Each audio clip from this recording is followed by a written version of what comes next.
Welcome to my place. My name is Goody, co-founder along with my son Zach of that little cookie in the bag, that snack you didn't know you were waiting for, Goody's Granola. Now, today is movie review day. We are going to review a movie close to my heart, Circus Maximus. And we're doing it with ID reviews by Ryan. And here's Ryan. Welcome, Ryan. How you doing, buddy? Very good, Alan. Very good. I'm doing very good. I just Are, emerged from the mist, are all you feeling, misty and saturated, here to say hello to you and everyone else. my Here, man? here for another great movie review. All right. Now, this is the movie, Circus Maximus, a movie that's close to my heart, which I actually had the pleasure of working with one of the executive producers, one of the actors. And before we get into the review, what I want to do is put my reading glasses on, and I want to tell who's in this cast. I mean, it was a pretty impressive cast considering the budget was only like $125,000. And we'll start off with Julian McCullough. He's the star of Circus Maximus. He's an actor, writer, producer, and a comedian. You can Google him and watch some of his work. He's a very, very funny guy. He's best known for his appearances of Love You, Mean It with Whitney Cummings, and Chelsea Lately with Guy Code.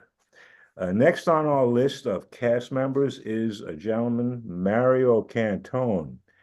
Guy is a brilliant comedian. He's a writer. He's an actor. He sings. I actually went to see one of his shows in a local comedy club, and the guy was unbelievable.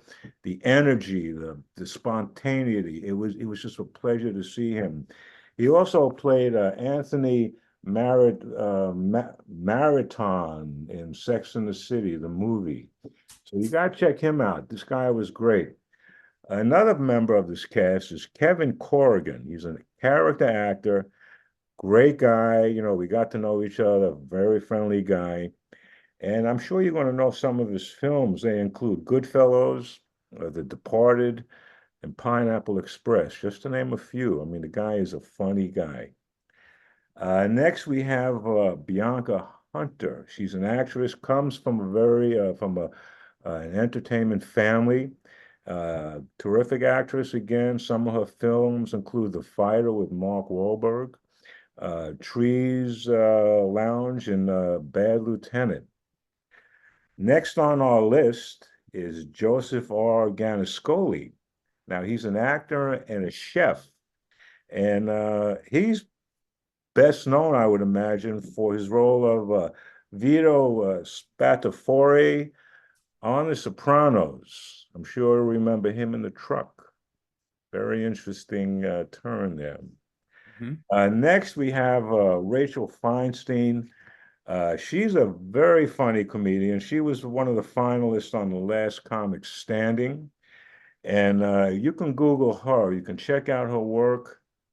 Very funny woman, very pretty woman. Next, we're almost done, by the way, but Oh, you're fine. it's a great Everybody's got to get cast. their flowers here. We have Sal Gavernelli. He is a producer, he's an actor, and he's best known for his part on the Howard Stern show. He was known as Sal the Stockbroker. Very funny guy. Next, we have Ali Chapman. She's an actress and a model, known for her roles in AMC's Freak Show, FX show, Better Things, and Little People in LA. Next on our list is Joe D'Onofrio. He's an actor. He's a local guy from Brooklyn. His movies include Goodfellas, A Bronx Tale, and Johnny Mad Dog on Gravesend. And then we have Tommy J. LaSorsa. He is actually the writer and the director of this movie. He also, hold on, he also All Saints Day.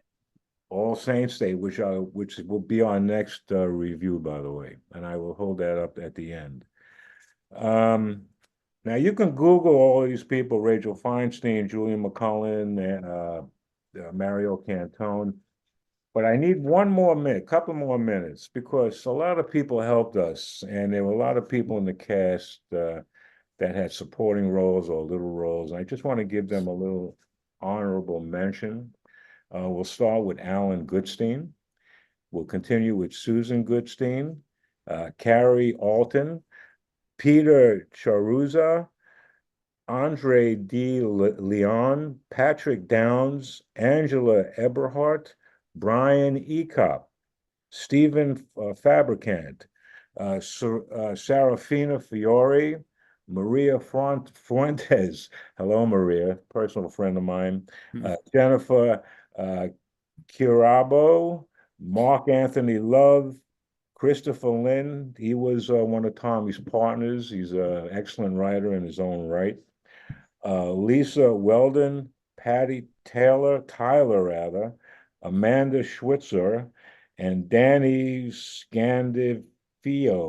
He is the owner of Lenny and John's Pizzeria on Flatbush Avenue. Wow. Yes, and he makes very Good good. place. Yeah, it's a great place. So you've eaten there, I think, right? Oh yeah, I've definitely had Lenny and John's. Okay. This is his other movie, which we're going to get into probably next time, but this is a great movie, All Saints Day by Thomas Lasorso. Anyway, now that we finished the accolades, and I want to thank all those people. We had a lot of help with people giving us money.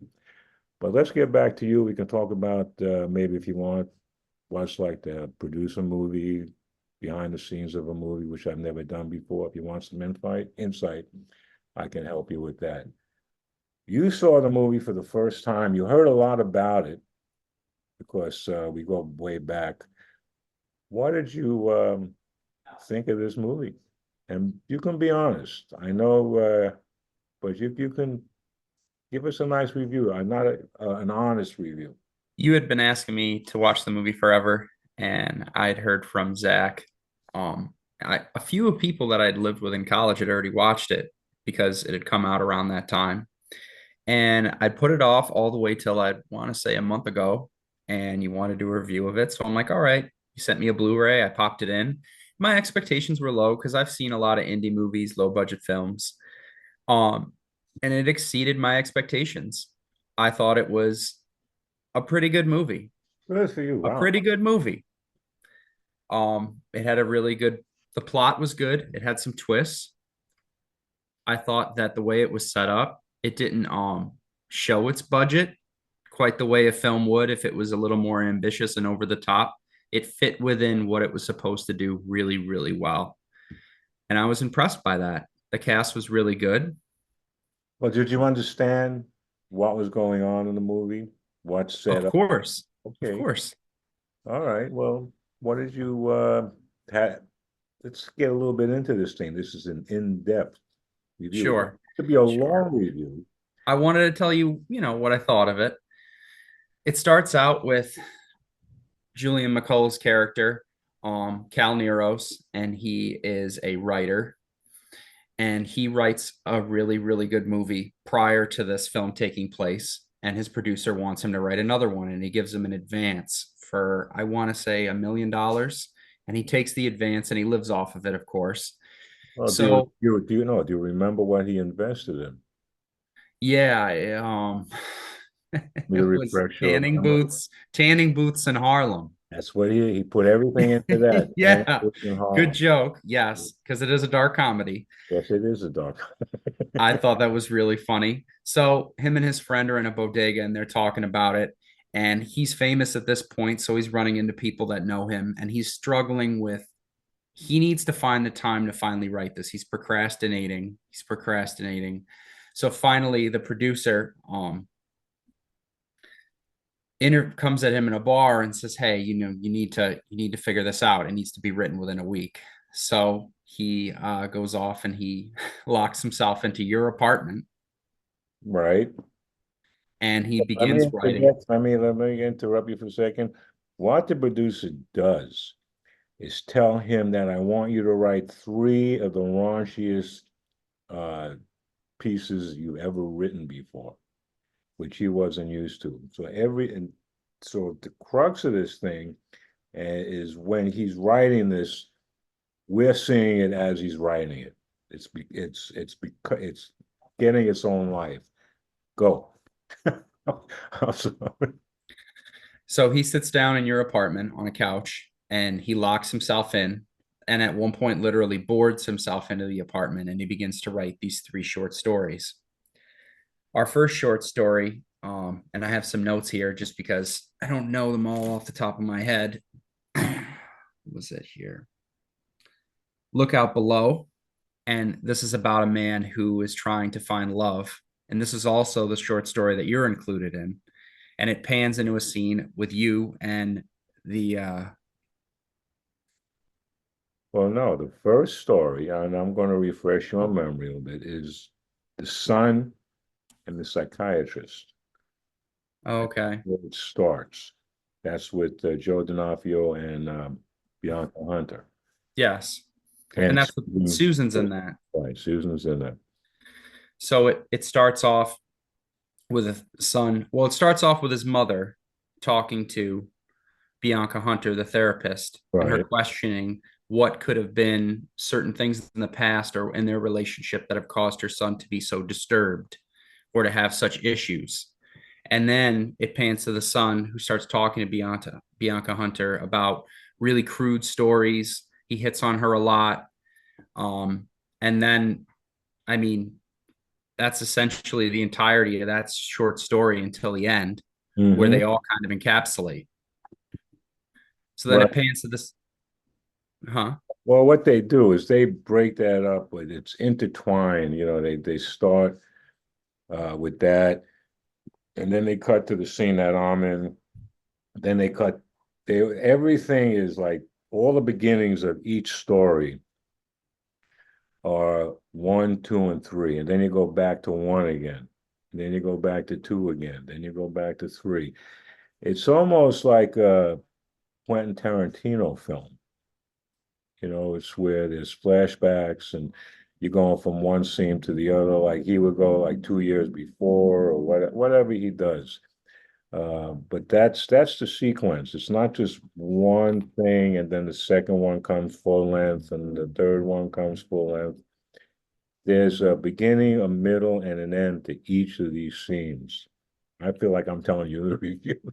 Yeah, I mean, you did have a hand in making the movie, so that makes a lot of sense. Well, each one is a beginning, a middle, and an end, and each beginning goes three different times, and then each middle, and then each end, and then the end of Julian McCullen. This is his arc because he wants to get out of where he was. He was tired of being pestered by people and tired of being questioned. He wants some peace, and this is his way out. Anyway, now what I like, even though I'm telling you this stuff, what did you think of each of these scenes? I really liked you in the car prior to the date scene. Um, I thought that was good. I thought you were really good in the movie, honestly. Thank you. I I appreciate it. did. Thank you. I thought Allie Chapman was really good in the date scene. Mhm. Um, that had a bit of a dark end at toward the end of the movie, Very good. which I am curious, was the shower scene due to the fact that it was more of a splash, or what was the big purpose behind that? I would imagine as Tommy, the writer, it was just they wanted something raunchy, and you really couldn't get anything more crazy or raunchy than the shower scene. It was Yeah. it shocked a lot of people. It really that I think that was one of that and Tommy's. Well, each one of them ended in a shocking way. Yeah, Unfortunate Son when she with the that was the was that the second story with the fetus? That was the well, now you got me going. That was it was either second or third, but That was the one with Kevin Corrigan. right. And Tommy Lasorsa was in it, but Yep. that ended crazy too. Yeah. They all ended like, whoa, what the fuck, man, you know? And, Hmm. I think it was done really well. It was done on 35 millimeter, and it's very expensive. However, Tommy was good with money. I raised a lot of money for him. There were times where he needed more, and he said, "Alan, I need more money." So we tried to get more money for him. But he would buy what these call, I think they were called shorts, which are pieces of film that are discarded by filmmakers. They don't use them, so they kind of throw them on the floor. And he was buying these things up, and the film looks great. I mean, it's a marvelous thing what he did with this stuff. My one of the thing, my thing, and that was me, is I was used to theater. I was used to rehearsal, and there was really not that much rehearsal. It was more like I heard like a Woody Allen type thing. Woody Allen, let's do it, and okay, it's good or whatever. Clint Eastwood, I think, does something like that too. But I think part of the reasons were that you didn't do too many takes is the amount of film that they had. Usually, when you're running I imagine a film, you doing a film and you have a nice budget. There are some directors that do as many takes as they want. They would do 10, 15, 20 takes, but they have the film and they have the money to do it, you know? Yeah. What, yeah, what did you think of the ending of this stuff? The ending? Mm-hmm. Exactly. Were you Uh, surprised at the end? yes. Yes, I was. Yeah, I yeah, actually thought that Julian McCullough's character was dead. And when I saw him talking to Uncle Vic, the character that Joseph R. Ganiscoli played, that's cool. yeah, I had trouble with his last name there, but I thought that that was a really good ending. I thought it was a nice twist, and he finally got what he wanted. So it was kind of a happy ending at the end. And Yeah, then his friend ended up with his ex-girlfriend, who he was already kind of into all along. I thought that was pretty funny as right, well. right. That was Rachel and Chris. Yeah, yes, yes. But overall, I guess you like the movie. You have any questions for me? You want me to talk about the making a movie? You know, So how do you get a collection of actors? I think that, I and this didn't is do that. That was all Tommy. really, Tommy, and he had Chris helping him. Chris was a collaboration on All Saints Day, I believe. But this was a strictly a Tommy script. But Tommy and Chris kind of grew up together, and they were very good friends. I'm sure they are still good friends. And they edited the film together. They locked themselves in a hotel room and did all the editing. Uh, I guess they did the credits and all of this stuff. But like Allie Chapman, they advertised for Little People, and they got her in. I think from Indiana, she answered an ad, and Mario Cantone said he loved the script, and I don't know how they got, but they are the ones that got everything. When I came aboard, I like I do with everything else. I get involved. Sometimes I get too involved, and I open up my mouth and I say the wrong things. But that's just me. Um, I was basically getting money for them. I spoke to a lot of people, and I was in the car business at the time. I had two dealerships that helped me. I'll give them a little plug, Bay Ridge Honda and Hillside Honda, both great places. If you ever need a Honda, check them out. They're terrific. And too many to mention, uh, I was a fleet manager and I deal with a lot of leasing companies. And one of my biggest regrets about this thing is we didn't make any money. And we sold it to a place, I think Osiris Distribution or whatever. And this was in 2011. Now, remember, we were in a recession at the time, started like 2008. And they bought the money, and they were going to give us X number of dollars, and then what it was, the decision was made for them to supply these Blu-rays instead of paying us the money. And we got a lot of Blu-rays. With this. Anybody out there want a Blu-ray, hit me up. I'll give it to you. Yep, I got mine. Three, $4, I'll sell it to you for. Yeah. And what they did is not that they didn't, I'm sure they sold stuff, but they were billing us for like, we get these quarterly reports and they bill us for paper and maybe toilet paper, whatever they were billing us for, had to come out to any money that they got from us. After a while, we didn't even get a report. I called them up one time and they said, you didn't get a report because we didn't sell anything. So as an executive producer, I said, well, you still should let us know. There's no report, send us, there's no report. Don't just throw us out into the left field and not speak with us. But one of the things, again, that I said I regret, we had distribution in China. We had like almost worldwide distribution, and we didn't see a nickel. No nickel. And I had personal money put in there myself. And I raised, I would say, between $50,000 and $60,000.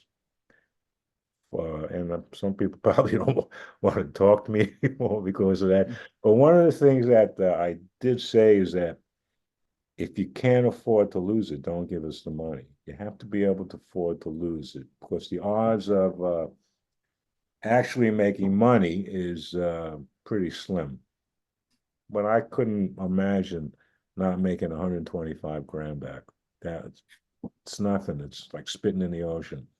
So you're pretty familiar with the industry. What does it take to actually make money? Who has to get paid first? And then when does it finally trickle down to an executive producer? Well, again, I'm not that versed because I only did, this is the only movie I did. I know certain people got their money back that they invested. Um, there are times people want to give money and they want to be first out. That's part of the things that they'll put in the contract. First out means whatever money comes in, they get it first. I had the front end and I had back end. Front end, I guess, is where, as you get paid, there's a gross and there's a net. Everybody, I would imagine distributors, they put so much into what you owe them, of what the materials they're doing. If they do a show, they charge you. They might have 50 movies, but they're billing everything for the price of the booth. And the only thing I can correlate that is where I'm in the food business now, and I was told that certain companies, like say they're going over the Verrazano Bridge, say they cost $20 and they have 15, 20 stops in the city, everybody gets billed for that $20. So it's not one person, but everybody's paying for it. But I guess that's normal. I see that they do that. The distributor was doing that, not the, but they were everything we were being billed for. And then I don't know how you get paid. I didn't get paid. I had money put in. I never saw a dime on this stuff, so I don't really know how it works. All I know, I was basically an executive producer in title.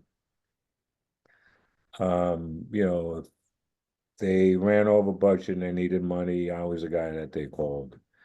But I would imagine that an executive producer would in charge of how money is allocated. I didn't do that. I just gave the money and they put in and they because he was good with the money. I'm not saying he would. Tommy was good with money. He was a very frugal guy and he spent it well. But there were times that he needed more, not much, maybe $10,000, $20,000 more. But I would imagine that's what an executive producer does is allocate money. And You have to, I would imagine the director, they're going out, they have to talk to them if they're out going over budget. But yeah, it was very interesting experiences. It was probably one of the it was probably one of the greatest things that I've been involved with. Forget the money part, but it was very exciting to see this thing. Like, we were in two film festivals in the city here. Uh, Yep, I saw that. we had a great after party, and it was very exciting. That part of it. It was more of the entertainment part of it, not the business part of it. But making it was great, just to see the end result. I'm at it, and when I was doing it, it was interesting. My mom goes, "Well, I never seen you this happy." Well, it was great. It was something that was from start to finish. It's something you probably always wanted to do. I would assume that's why you got into it. I would do it again. I would do it on different terms. I wouldn't do it at the terms that I did it. Um, but I'm so involved in the granola business. I don't even know if I had the time. What I would do, if I ever made like a bunch of money, I don't mind spending my own money on this stuff, investing in this stuff. If I ever made a ton of money, I would, you know, put some seed money and start another film if the project came to me like that. But that's just what I do. And Yeah. yeah, I mean, that's just me. Anyway, what else you got? You got anything else? Got any other questions you want to know? How was it to have it filmed in your apartment? Well, I basically didn't wasn't I would go to work at like 8:30, 9 o'clock, and they would kind of film it, but it was cool to watch it. What they did is with with the disco ball and this stuff, there was the scene in the bed that was Hmm. filmed in our bed. The bathroom scene was filmed in our bathroom. Not the shower scene wasn't filmed in there. Hmm. I think that was filmed in Staten Island. Oh, Actually. wow. Yeah. But the scene with Tommy and Kevin Corrigan was filmed in a local pizzeria in near where's it called? Georgetown, I believe. Not far from where I live. So Tommy had a lot of people helping him. It really takes, I guess, a village. You need people to I guess to interested because his first film was very good. His first Yeah. film was really, really good. You'll see that. And it's a different type of film. It's a story film. It's not like different vignettes in there. This has got its arc, it's got its middle, it's got its arc, and it's got a really nice ending to it. So and it's funny. It's really funny. Yeah. This one, Circus Maximus, was more of what the fuck is it? Mm. Just Tommy who thought about this stuff is how his mind was working at this stuff. It was pretty amazing. Yeah, I enjoyed how all the arcs kind of came together toward the end of the movie. I enjoyed each short story. Each one had its own sort of take to offer. I thought it was really well acted. Thought everybody did a great job. It was a good movie. Yeah, It was listen, good. to me, the cast, I couldn't believe we got there. And again, I don't know how he got it. I, Yeah. again, I wasn't privy to that, but he put all of that together. He did this stuff. And I think that was an amazing thing for him to do this. And he was in pharmaceuticals at that point too. I think he might have taken a break. I don't know if he could have done both because it was just so time consuming. But every like scene that I was in, maybe one or two takes. The one in the car, they give you a mic underneath your thing here, and that was fucked up. The sound got fucked up, but they kind of fixed it up. Um, it was quite an experience. It was cool. It was very, very cool. Absolutely. I'm glad I'm glad you're doing this review, man. I got it. Hey, whatever has to happen. If you took a lot of part in the film, so You're probably a little more privy on me, even though I've seen it. When it comes to the plot and all the characters, I mean, you interacted with everyone. You knew exactly what was going on, and it's cool to hear from somebody that was involved in the project. I think that's a pretty big deal, you know. Well, it's I'm having fun talking about it. I could tell, and this It, is good. it There's was nothing wrong with a that. few years of my life. It was a few years of my life. It took a few years to come from start to No, finish. it's not that. I don't remember how long it took there was pre-production, there was post-production, there was trying to sell it, there was the trade, not the festivals, and then you keep going, and then you try to put stuff together. It's not that you just finish and you walk away. You walk away when it kind of died, and it kind of died. It died with distribution. I wish we can get new distribution. Yeah, I think if it were to be available on Netflix or a streaming service It now, was on Netflix. well, Netflix now versus Netflix in 2011, very different.